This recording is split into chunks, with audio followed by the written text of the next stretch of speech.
Závažné násilné trestné činy, ale aj čarodejníctvo, cudzoložstvo či vlastizrada. To sú jedny z dôvodov, za ktoré môžete v niektorých krajinách dostať aj dnes trest smrti. Začína sa Reflex. Dobrý večer.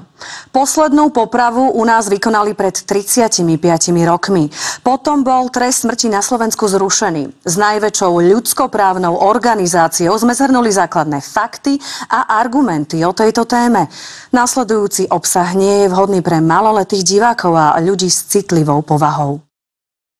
Práve dnes je Svetový deň duševného zdravia. Nadácia Markíza a jej partneri opäť odštartovali kampaň známeho projektu s názvom Odpíšeme ti.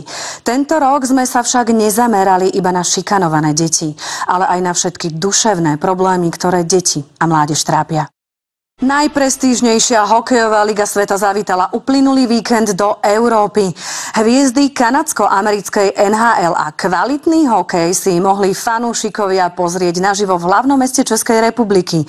Dvojzápas medzi New Jersey a Buffalom odštartoval nový ročník Národnej hokejovej ligy, ktorý môžete sledovať na televízii Daj to aj na našej platforme Vojo Maximum.